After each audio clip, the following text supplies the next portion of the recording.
दोस्तों इस वीडियो में कोशिका जिसे सेल कहा जाता है बायोलॉजी का जो है ये चैप्टर और कोशिका से जुड़े जो है मोस्ट इम्पोर्टेंट एमसीक्यू क्वेश्चन को कवर करने वाले हैं जो कि ऑल कॉम्पिटिटिव एग्जाम के लिए इम्पोर्टेंट है।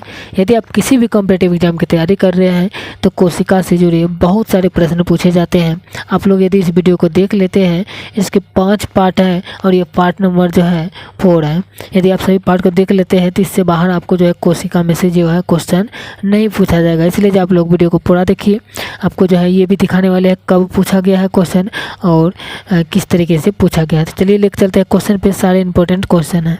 क्वेश्चन यहाँ से देख सकते हैं। क्वेश्चन कर रहा है कि निम्नलिखित में से कोशिका का नियंत्रक केंद्र कौन सा है। तो निम्नलिखित में से कोशिका का नियंत्रक केंद्र कौन सा है ये बताना है। ऑप्शन ए में केंद्रक, बी में प्लाज्मा, सी में लाइसोसोम और डी में क्रोमोसोम। इन चारों में से इसका सही आंसर ये हो जाएगा ऑप्शन नंबर ए यानी केंद्रक। केंद्रक को जो है कोशिका का नियंत्रक केंद्र कहा जाता है।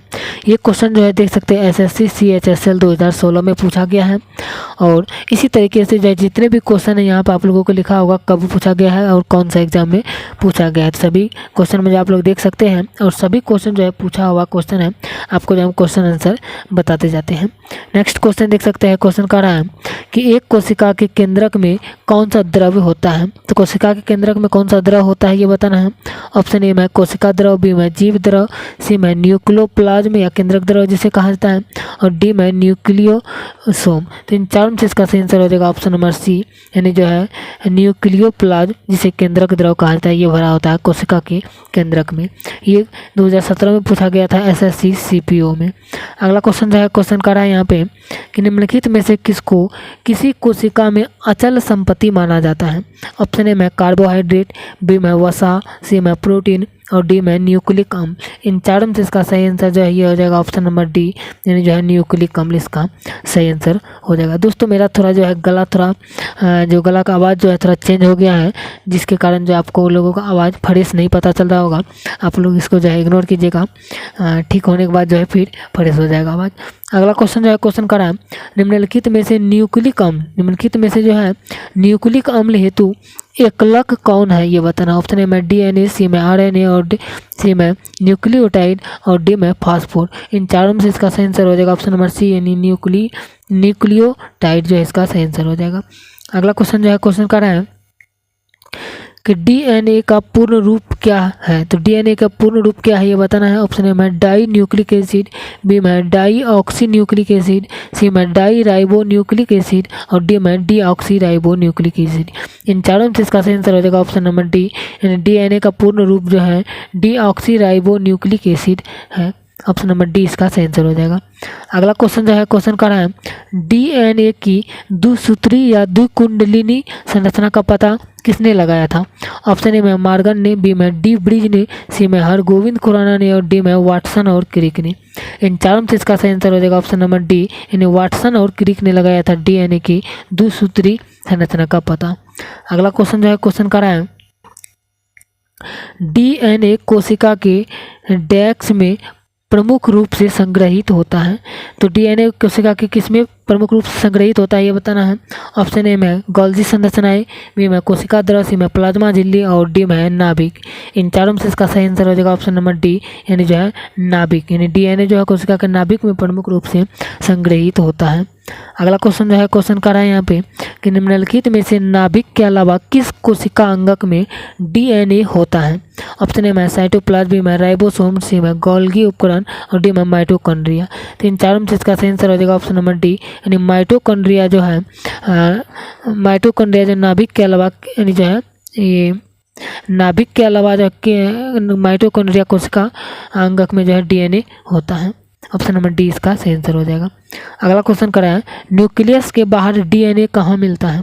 ऑप्शन ए में राइबोसोम, बी में अंतःप्रेद्रव्य जालिका, सी में माइटोकॉन्ड्रिया और डी में गोल्जी का। इन चारों में से इसका सही आंसर हो जाएगा ऑप्शन नंबर सी न्यूक्लियस के बाहर जो है DNA माइटोकॉन्ड्रिया में मिलता है। अगला क्वेश्चन जो है क्वेश्चन कर रहा है DNA परीक्षण विकसित किया गया था, यानी किसके द्वारा किया गया था परीक्षण DNA का ये बताना है विकसित। ऑप्शन ए में डॉक्टर एलेक जेफरी द्वारा, बी में डॉक्टर V.K. कश्यप द्वारा, सी में वाटसन और क्रिक द्वारा और डी में ग्रेगर मेंडल द्वारा। इन चारों में से इसका आंसर हो जाएगा ऑप्शन नंबर ए यानी डॉक्टर एलेक जेफरी द्वारा ये विकसित किया गया था। अगला क्वेश्चन जो है क्वेश्चन का है डीएनए किस पर हाइपरक्रोमोसिटी दर्शाता है। डीएनए जो है किस पर हाइपरक्रोमोसिटी दर्शाता है ये बताना है। ऑप्शन ए में हीटिंग, बी में कूलिंग, सी में क्रिस्टलाइजिंग और डी में रेफ्लिकेशन। इन चारों में से इसका सही आंसर हो जाएगा ऑप्शन नंबर ए यानी जो है हीटिंग इसका सही आंसर हो जाएगा। अगला क्वेश्चन जो है क्वेश्चन का है डीएनए में पाई जाने वाली शर्करा कौन सी है। ऑप्शन ए में हेक्सोस, बी में हेप्टुलोस, सी में पेंटोस और डी में जाइलूसोस। इन चारों में से इसका सही आंसर हो जाएगा ऑप्शन नंबर सी यानी पेंटोस जो है ये डीएनए में पाई जाने वाली शर्करा है। अगला क्वेश्चन जो है क्वेश्चन का है डीएनए में थायामीडाइन द्विभाजित संरचना किसके कारण होती है। ऑप्शन ए में बीटा एवं गामा किरणें के कारण, बी में यूवी किरणें के कारण, सी में आईआर किरणें के कारण और डी में एक्सरे किरणें के यानी एक्स किरणों के कारण। इन चारों में से इसका सही आंसर हो जाएगा ऑप्शन नंबर बी यानी यूवी किरणों के कारण जो है द्विभाजित संरचना होती है।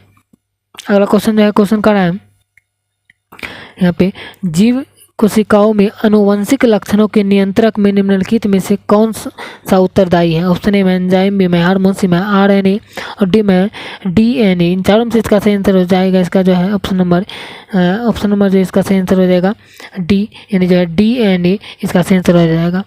अगला क्वेश्चन जो है क्वेश्चन कर रहे हैं आप देख सकते हैं कि एक डीएनए जो है में 20,000 बेस जोड़े हैं, इसमें कितने न्यूक्लियोटाइड उपस्थित होंगे ये बताना है। इसका सही आंसर हो जाएगा ऑप्शन नंबर बी यानी जो है 40,000 न्यूक्लियोटाइड होगा यानी इसका जो है दुगुना हो जाएगा। अगला क्वेश्चन जो है क्वेश्चन कर रहा है यहाँ पे निम्न में से कौन डीएनए रहित होने पर भी द्विगुण करता है। ऑप्शन ए में प्लाज्म, बी में माइटोकॉन्ड्रिया, सी में तारक केंद्र और डी में नाभिक। इन चारों में से इसका सही आंसर हो जाएगा ऑप्शन नंबर सी यानी तारक केंद्र जो है ये डीएनए रहित होने पर भी द्विगुण करता है।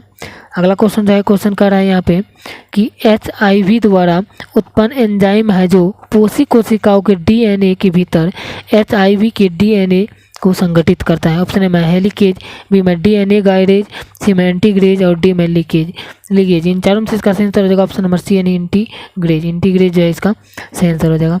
अगला क्वेश्चन जो है क्वेश्चन का है जीन क्या है। तो जीन जो है ये डीएनए का एक भाग है, जीन डीएनए का एक भाग ऑप्शन नंबर ए इसका सही आंसर हो जाएगा।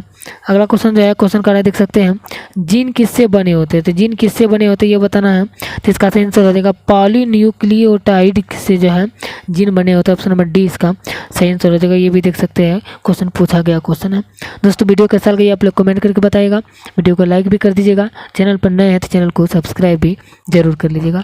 मिलते हैं नेक्स्ट वीडियो में, इसका एक और पार्ट है उसको लेकर के, और इसके बाद जो है कोई भी क्वेश्चन इससे बाहर नहीं आने वाला है जितना बता दिया आपको जो है कोशिका से जुड़े। जय हिंद।